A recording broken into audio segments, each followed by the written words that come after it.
Hello everybody, it's Dion here. A couple of months ago I promised to show you how to hold the head properly. And although a lot of you aren't Reiki 2 practitioners and therefore you aren't working, you're not giving Reiki for money, you are Reiki 1, which does actually entitle you to do Reiki on your partner and your children.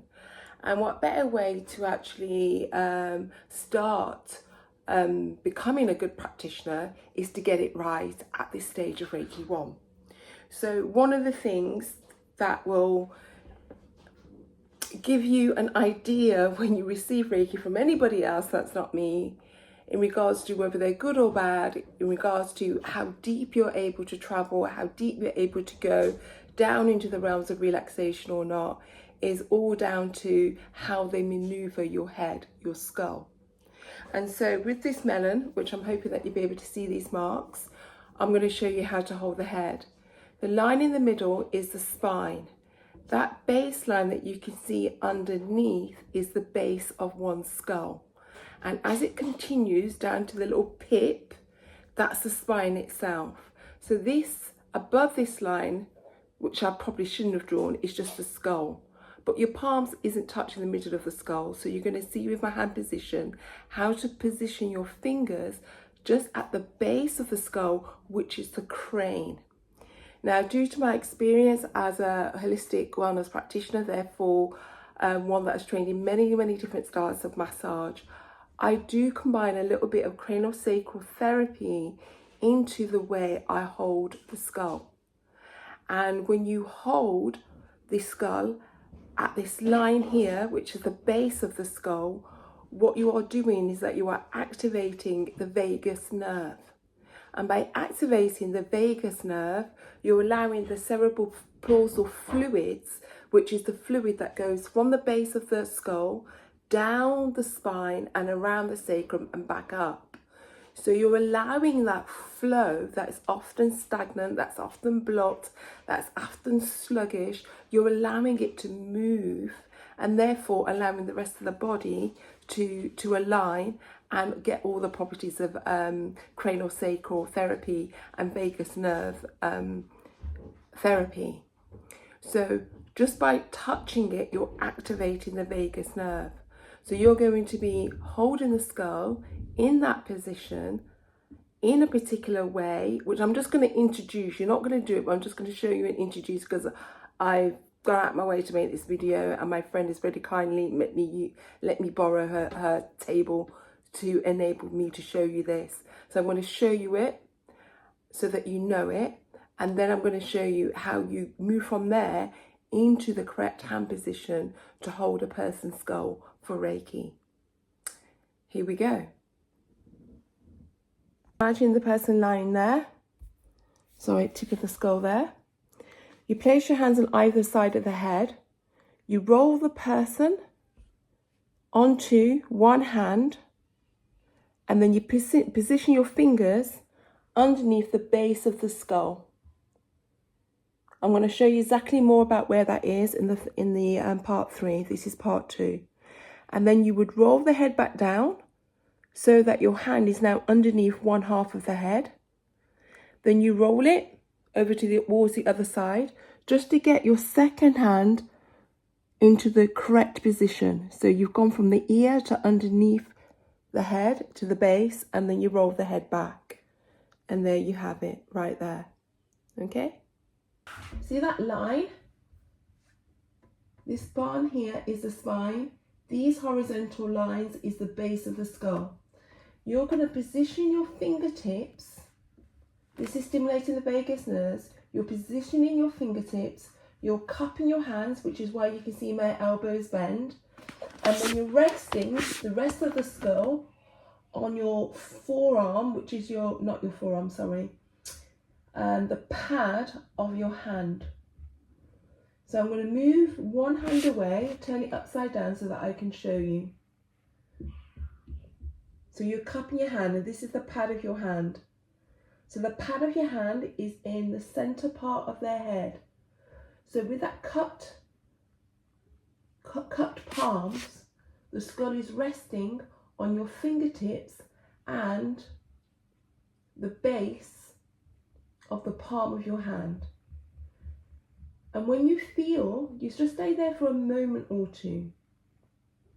And once you feel that the person has begun to let go, and you notice by the weight of their head becoming heavier and heavier and heavier, then you lengthen your fingers to straighten them, and you start to move from the base of the palm of your hand to the middle of the palm of your hand.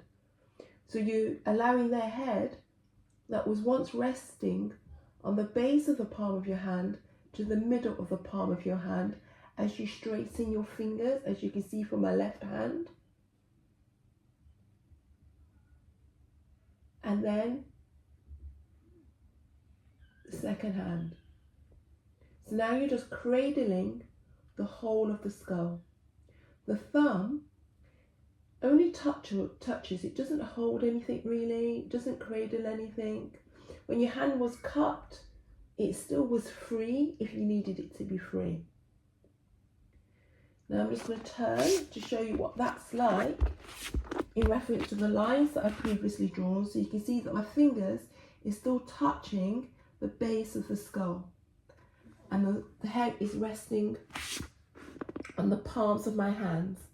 The thumb basically cradles forward to the temple of the person in which you are giving Reiki to.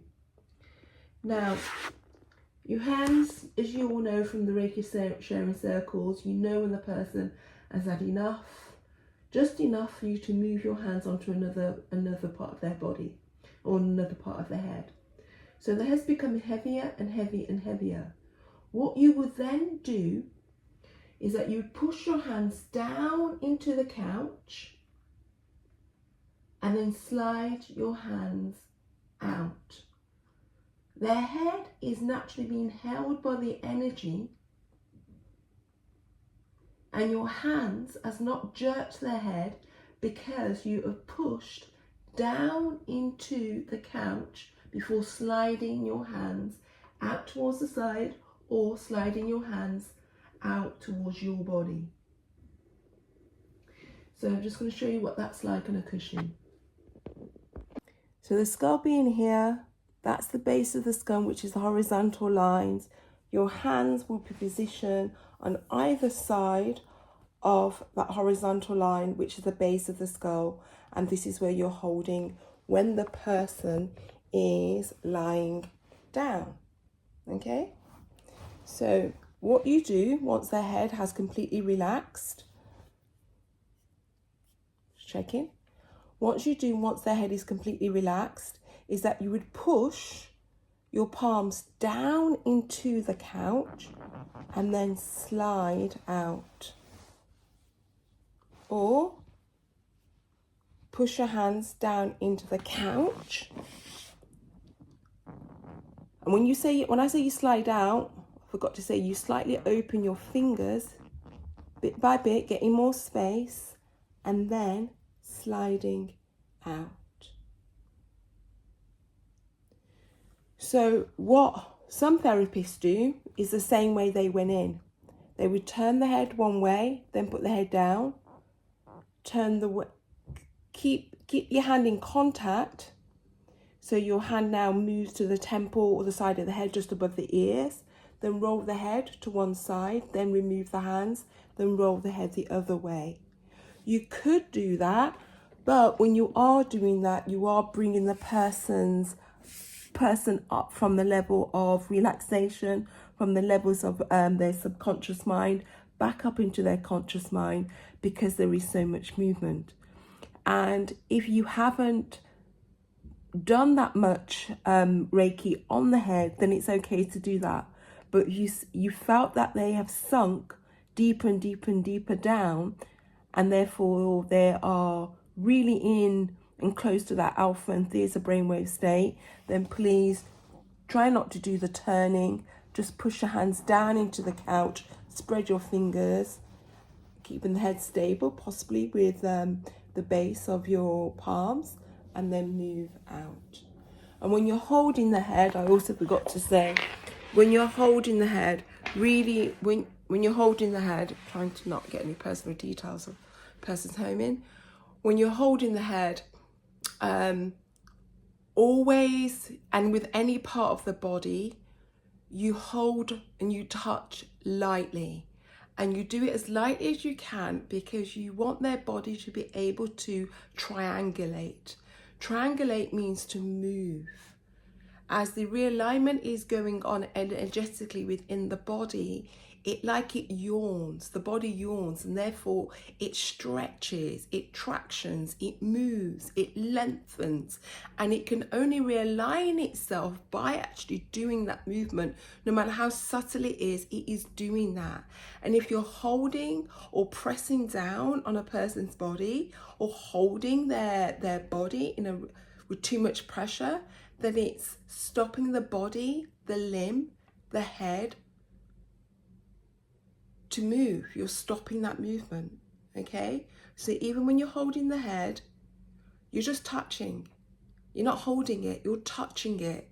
You're cradling it, that's the word I'm looking for. You're cradling the head and allowing the head to sink into the palms of your hands, okay?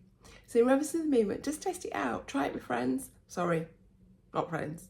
Unless they are your best friends. Do not charge. Try it with your children, try it with your partners, or try it with your besties. Okay, bye-bye.